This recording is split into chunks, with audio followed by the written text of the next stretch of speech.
Tenemos entonces en conclusión un corazón tubular que ha sido formado por la unión de los dos tubos cardíacos. Inicialmente queda el corazón tubular, que se encuentra rodeado por el celoma pericárdico y que está colgado por el mesocardio de la hoja somática de la placa cardiogénica. Al invertirse por efecto del plegamiento la posición del corazón, el mesocardio es este y el corazón queda colgado del mesocardio, suspendido dentro de la cavidad que es la placa cardiogénica. Si no estuviera el mesocardio, si lo cortamos, el corazón queda flotando, se cae. Entonces queda colgado del mesocardio.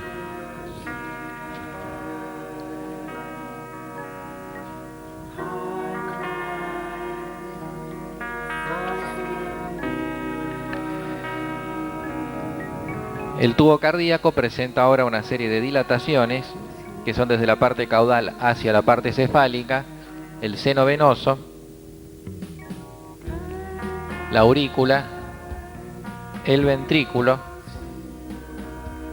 y el cono de salida, que recibe distintos nombres y es donde más hay confusión en la terminología, que vamos a llamar bulbo cardíaco.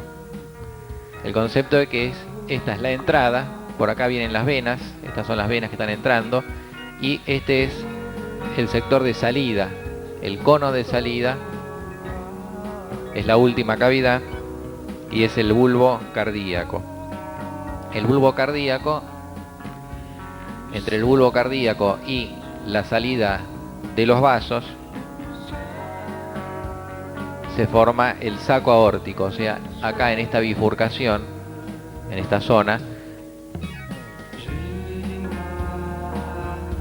ya cercana a los arcos aórticos, se va a formar el saco aórtico.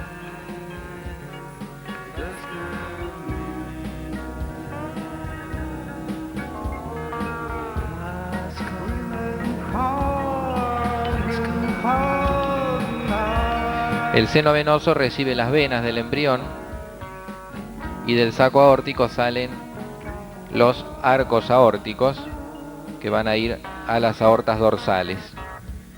El sentido de la circulación es que llega por el seno venoso y sale por el saco aórtico, la sangre. A partir de ahí comienza el enrollamiento.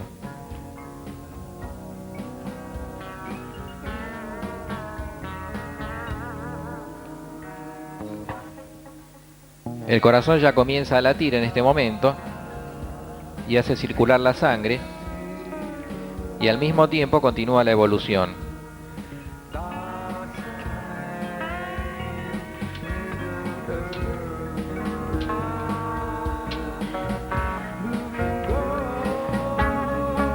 Como crece el tubo cardíaco, imagínense que es una manguera que empieza a alargarse, pero que está fija por sus extremos esa manguera. Fíjense ustedes esta distancia que hay entre la salida de los arcos aórticos. Comparen a la derecha y a la izquierda, estamos a la misma altura los arcos aórticos y las venas de entrada están a la misma altura también, están fijas, mientras que la manguera comienza a alargarse y entonces por efecto de ese alargamiento no tiene más remedio que plegarse, si no, no entra. Es un efecto mecánico. Entonces por eso se producen los plegamientos, por el cual esa manguera, el tubo cardíaco único, adquiere primero la forma de letra S itálica. Esto es una S itálica, si seguimos el eje.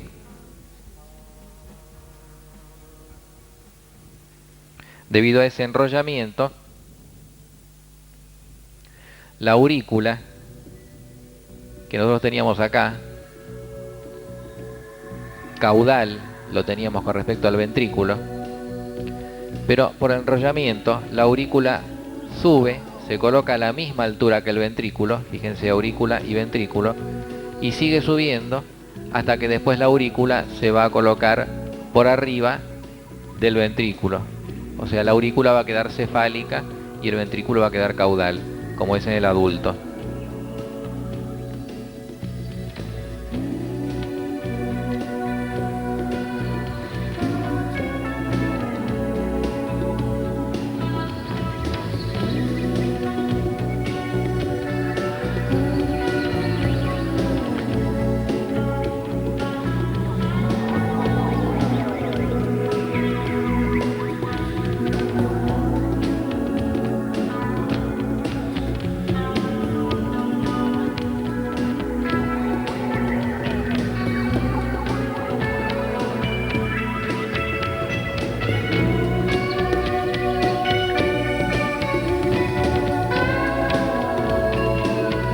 Aquí vemos cómo continuó el plegamiento.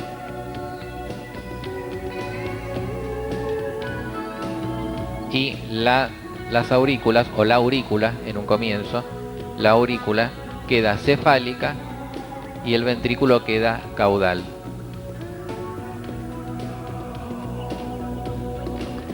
Pero observen que la salida de los arcos aórticos sigue estando ahí arriba, fija. Y la entrada va a venir por abajo, también fija. Quiere decir que la sangre va a venir por las venas, va a tener que alcanzar las aurículas, después va a bajar hacia los ventrículos y va a volver a subir para salir por los arcos aórticos. Esto va a explicar muchas cosas de la anatomía del adulto que ustedes ya van a estudiar.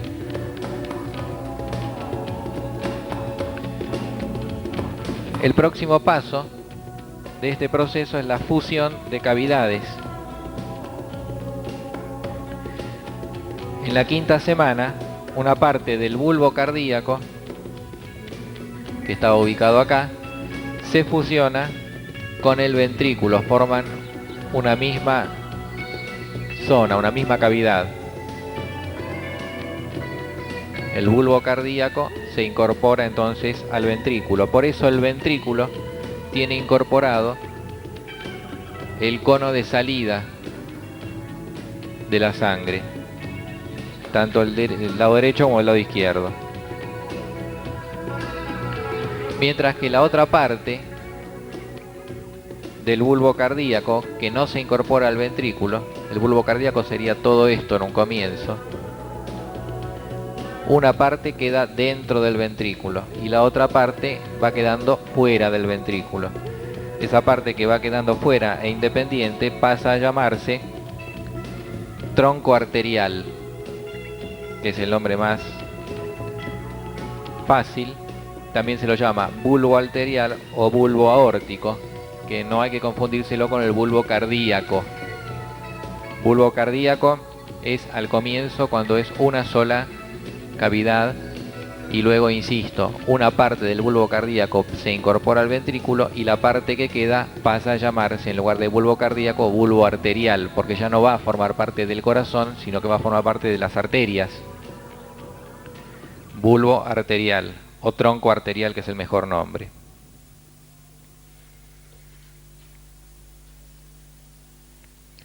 Esa es una fusión. La otra fusión importante es que el seno venoso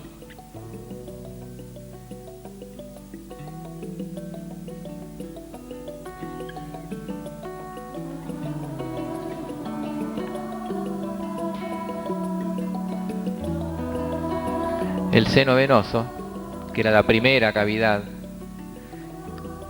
se incorpora a la aurícula. Tendríamos que verlo desde atrás. Vamos a verlo en otras imágenes, en esta no se ve, pero desde atrás veríamos que el seno venoso se incorpora a la aurícula y desarrolla dos expansiones que se llaman cuerno izquierdo y cuerno derecho. Ya las vamos a ver mejor. Pero a raíz de estas incorporaciones, el corazón queda entonces formado por dos cavidades. Al principio eran cuatro: seno venoso, aurícula, ventrículo y bulbo cardíaco.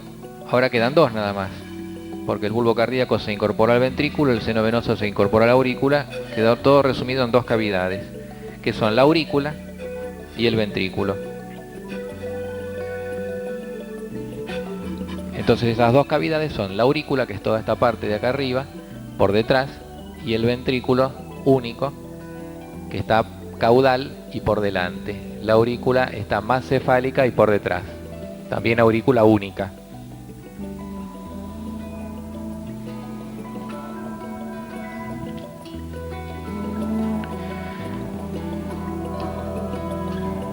A partir de ahí van a aparecer los tabicamientos. Esa aurícula única y ese ventrículo único se van a tabicar, van a quedar separados y comunicados por un sistema de válvulas que ya vamos a ir estudiando. Aquí esta línea de puntos está indicando, por ejemplo, el lugar en que se va a producir el tabique que va a separar ese ventrículo único en un ventrículo derecho y ventrículo izquierdo. Y la aurícula también se va a separar por un tabique y va a quedar la aurícula derecha y la aurícula izquierda. Y además la aurícula se va a separar del ventrículo por un sistema de válvulas que son las válvulas aurículo-ventriculares. Lo complejo de esto es que todo tiene que suceder mientras la sangre circula. No se puede parar la sangre, enrollar el corazón, después seguir, o después parar la sangre, hacer los tabiques y seguir. Todo mientras la sangre circula y sin que se interrumpa la circulación. Si se interrumpe la circulación, va a morir el embrión. Entonces todo tiene que hacerse mientras funciona y sin que se interrumpa la circulación. Y además, el otro problema es que el aparato circulatorio del embrión tiene una función y el del bebé recién nacido, después de nacer, tiene otra función. Es como si hicieran falta dos aparatos circulatorios.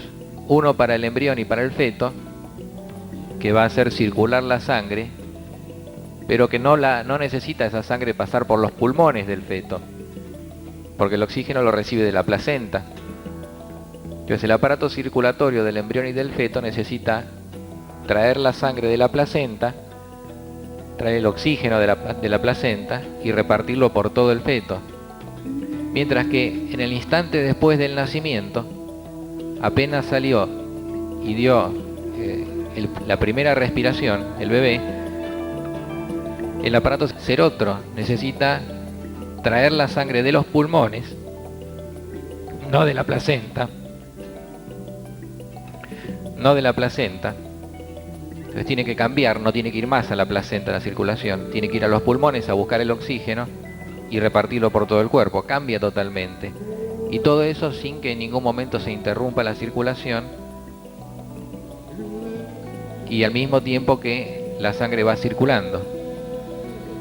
Eso hace que sea tan complejo el desarrollo del aparato circulatorio.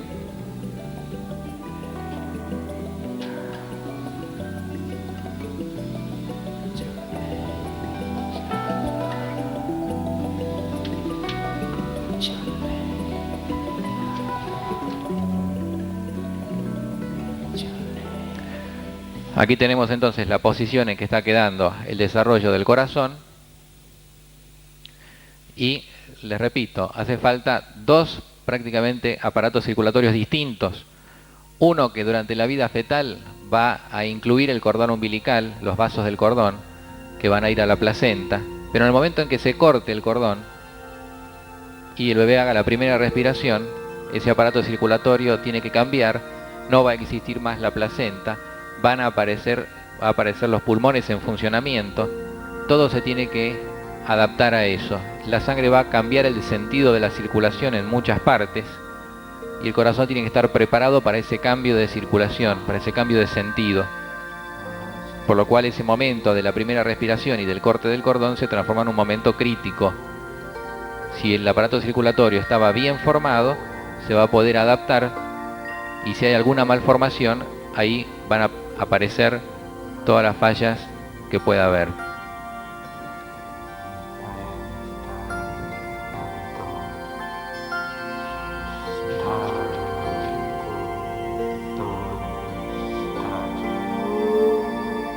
Aquí tenemos el corazón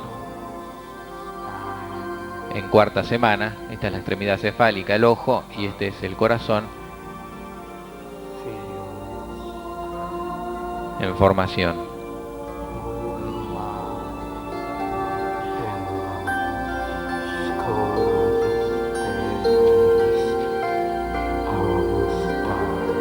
Nuevamente lo mismo.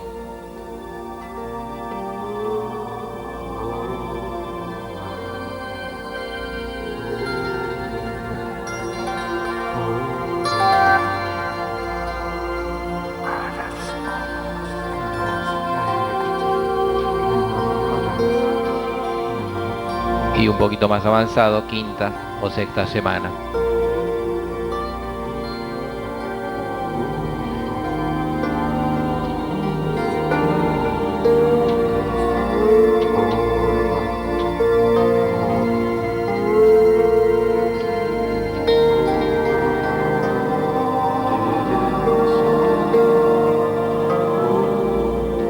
Vemos en otras imágenes lo mismo en distintos planos para que se hagan una buena idea tridimensional de la cuestión.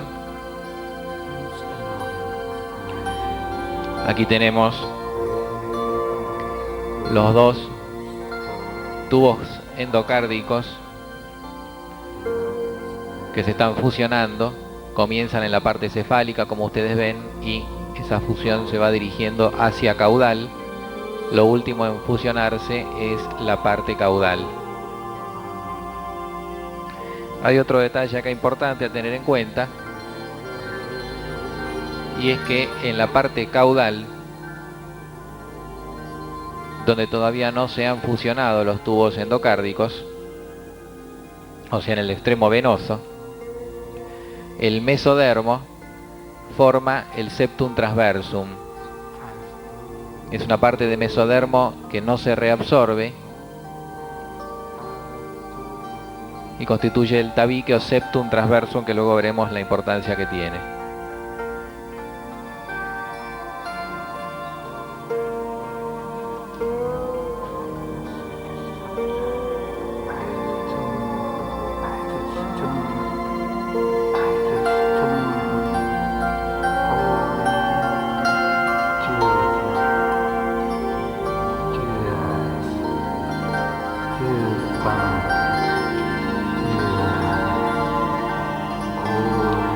Aquí ya se han fusionado y han aparecido las dilataciones, aurícula, ventrículo. El seno venoso se ha incorporado a la aurícula. Al ventrículo se incorporó el bulbo cardíaco y lo que queda por fuera ya se llama bulbo arterial. Y luego de ahí salen los arcos aórticos.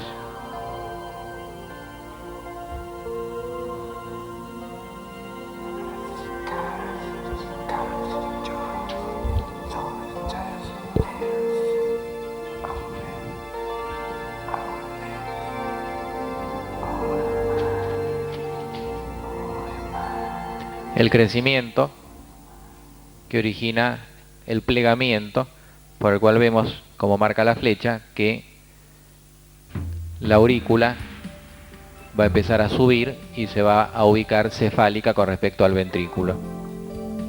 Pero insisto con esto, que es importante para entender la anatomía, y es que el tronco arterioso, o sea el extremo de salida de los ventrículos, queda fijo ahí arriba. Por eso la sangre va a llegar al corazón, va a subir hasta las aurículas, va a bajar a los ventrículos y de los ventrículos va a volver a subir porque la salida está para arriba. Eso explica por qué existe el callado aórtico, porque la sangre sale para arriba y después baja para buscar el resto del cuerpo.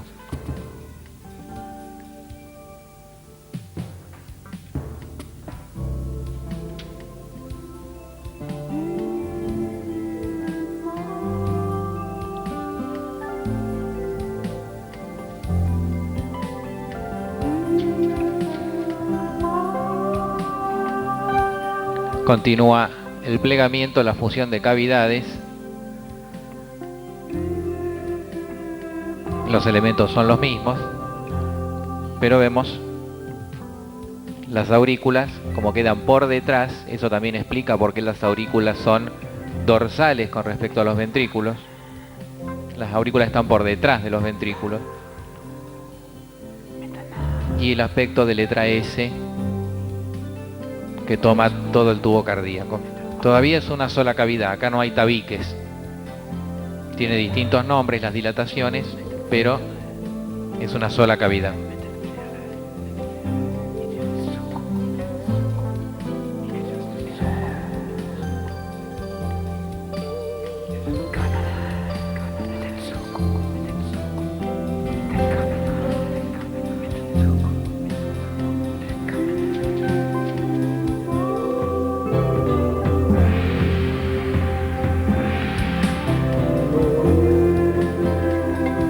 Aquí vemos que es una sola cavidad, el corazón del embrión, con distintas dilataciones, plegamientos, pero una sola cavidad. Exactamente igual que el corazón de los peces. Esto es algo muy importante, se observa en todos los aparatos y es lo que se llama ley biogenética fundamental o ley de Haeckel, que dice que el desarrollo de las especies cumple una serie de pasos que se repiten en el desarrollo de cada individuo. O sea, en el corazón humano lo vemos muy claramente, cómo se van repitiendo todas las etapas del desarrollo, se van produciendo las mismas etapas que se han producido en la evolución de las especies. Por eso en cuarta semana el corazón es como el de un pez.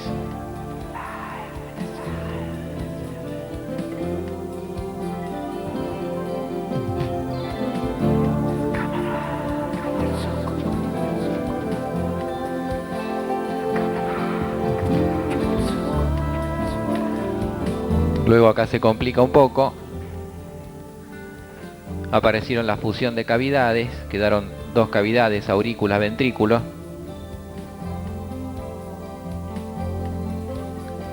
Como en el corazón de la rana.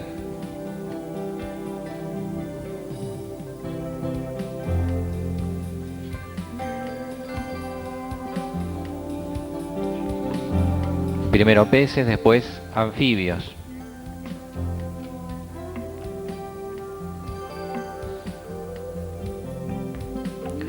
Después el corazón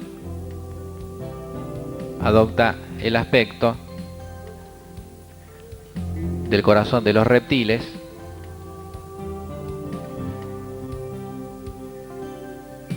si se hace una comparación exhaustiva se va a ver que es exactamente así.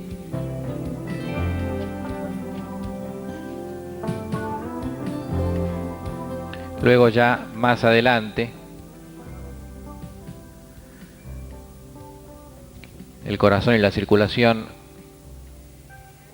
se hacen iguales a lo de las aves.